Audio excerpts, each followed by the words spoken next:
అదే RTV app వార్తల్ని క్షణాల్లో చదివే అవకాశం ఉంటుంది. ఒక న్యూస్ పేపర్, ఒక టెలివిజన్ ఛానల్ మీ చేతుల్లో ఎప్పుడూ ఉంటాయి. సంక్షేమ వసతి గృహాల్లో స్థితిగతులపై ప్రభుత్వం దృష్టి సారిస్తున్న క్షేత్రస్థాయిలో పరిస్థితులు విభిన్నంగానే దర్శనమిస్తున్నాయి. ఒకవైపు సంక్షేమ వసతి గృహాల్లో అన్ని వసతులు కల్పించాలని, విద్యార్థులకు కల్పించాల్సినటువంటి మౌలిక వసతులపై దృష్టి సారించాలని ప్రభుత్వం చెప్తోంది. విద్యార్థుల పర్యపై పూర్తి స్థాయిలో పర్యవేక్షణ కూడా చేయాలని చెప్పి ఇప్పటికే సంబంధించినటువంటి శాఖ అధికారుల పూర్తి స్థాయిలో వసతి గృహ సిబ్బంది కూడా సూచనలు జారీ చేస్తున్నారు. క్షేత్రస్థాయిలో ఎక్కడా కూడా ఆ పరిస్థితి మాత్రం కనిపించడం లేదు. ప్రస్తుతం తాజాగా ఖమ్మం జిల్లా కేంద్రంలోని ఎన్టీఆర్ చౌరస్తా సమీపంలో ఉన్నటువంటి ఎస్సీ బాలుర వసతి గృహంలో కూడా గ్యాంగ్ వార్ను తలపించేలా విద్యార్థులు ఘర్షణకు పడడం తాజాగా వెలుగులోకి వచ్చింది. ప్రస్తుతం మనం ఖమ్మం జిల్లా కేంద్రంలోని ఎన్టీఆర్ చౌరస్తా సమీపంలో ఉన్నటువంటి ఎస్సీ సంక్షేమ బాలుర వసతి గృహం వద్ద ప్రస్తుతం మనం ప్రస్తుతం విజువల్ చూడవచ్చు. నిన్న రాత్రి ఒక విద్యార్థి వేణు అనే ఒక సెకండ్ ఇయర్ చదువుతున్నటువంటి విద్యార్థి వసతి గృహానికి ఆలస్యంగా వచ్చినట్టు సీనియర్ విద్యార్థులు అతన్ని అడ్డుకునే ప్రయత్నం చేశారు. లోపలికి అనుమతించలేదు. మద్యం మత్తులో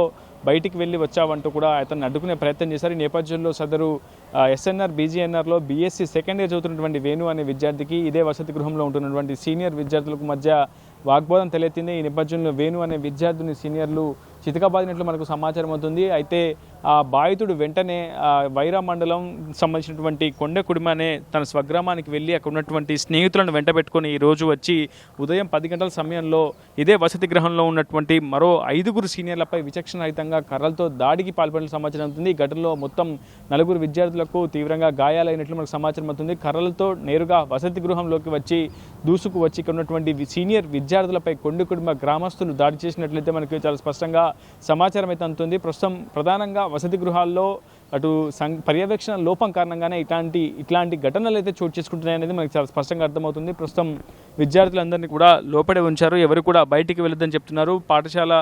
కళాశాలకు సంబంధించినటువంటి వసతి గృహానికి తాళం వేశారు. అవుటర్స్ని ఎవరిని కూడా ఎలో చేయట్లేదు. కానీ లోపల 4 విద్యార్థులకు మాత్రం వీపుపై తలభాగంలో గాయాలైనట్లు మనకు సమాచారం అవుతుంది. అయితే ప్రస్తుతం మనం వసతి గృహానికి సంబంధించినటువంటి వార్డెన్తో కూడా మాట్లాడించే ప్రయత్నం చేద్దాం. అసలు ఏం జరిగింది, ఘటనకు సంబంధించినటువంటి కారణాలు ఏంటి అన్న, ఏం జరిగింది?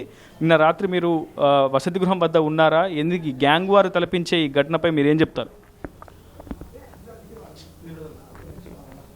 ప్రస్తుతం వార్డెన్ వెంకటరెడ్డి మాట్లాడేందుకు నిరాకరిస్తున్నారు. ప్రస్తుతం ఈ ఘటనలో మొత్తం 4 విద్యార్థులకు తీవ్రంగా గాయాలైనట్లయితే మనకి సమాచారం అందుతుంది. ఏదేమైనప్పటికీ ఈ అంశంపై ఎస్సీ సంక్షేమ శాఖకు సంబంధించినటువంటి డీడీ కూడా విచారణ చేశారు, రిపోర్ట్ కూడా సిద్ధం చేశారు. ఒక విద్యార్థిని వసతి గృహం నుంచి కూడా పంపించి వేసినట్లయితే ప్రస్తుతం ఇక్కడ ఉన్నటువంటి క్షేత్రస్థాయి వసతి గృహ సిబ్బంది అయితే సమాచారం ఇస్తున్నారు. ప్రస్తుతం వసతి గృహానికి సంబంధించి వాచ్మెన్లు కూడా పర్యవేక్షణ లోపం ఉందా అనేది చాలా స్పష్టంగా కనిపిస్తుంది.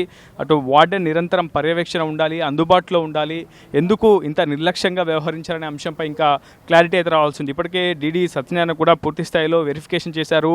ఒక నివేదికను కూడా సమర్పిస్తాము. పూర్తి స్థాయిలో ఇప్పటివరకు ఎవరెవరైతే ఈ ఘటనలో పాల్పంచుకున్నారో సదరు విద్యార్థుల ఘర్షణకు సంబంధించినటువంటి కారణాలను కూడా వెలికి తీస్తామని పూర్తి స్థాయిలో సమాచారం నివేదిక అందుకున్న తర్వాత తదుపరి క్రమశిక్షణ చర్యలు కూడా తీసుకుంటామని చెప్తున్నారు. ఏదేమైనప్పటికీ వసతి గృహాల్లో పర్యవేక్షణ లోపం మాత్రం కొట్టొచ్చినట్టుగా కనిపిస్తుంది. క్షేత్రస్థాయి సిబ్బంది నిర్లక్ష్యం కారణంగా ఇటువంటి ఘటనలు అయితే చోటు చేసుకున్నాయి. కొండకుడిమకు గ్రామానికి సంబంధించినటువంటి కొంతమంది యువత ఒక్కసారిగా కర్రలతో వసతి గృహంలోకి దూసుకువచ్చి నేరుగా విద్యార్థులపై దాడి చేయడం ఘటన పట్ల పూర్తి స్థాయిలో శాఖకు సంబంధించినటువంటి అధికారులు కూడా ఆరా తీస్తున్నారు. ఇప్పటికే పోలీసులకు కూడా ఈ సమాచారం చేయడంతో పూర్తి స్థాయిలో ఈ అంశంపై ఆరా అయితే తీస్తున్నారు. మరిన్ని వీడియోస్ కోసం ఛానల్ సబ్స్క్రైబ్ చేయండి. లేటెస్ట్ అప్డేట్స్ కోసం వాట్సాప్ ఛానల్ ఫాలో అవ్వండి. అండ్ లింక్ డిస్క్రిప్షన్ లో ఉంది.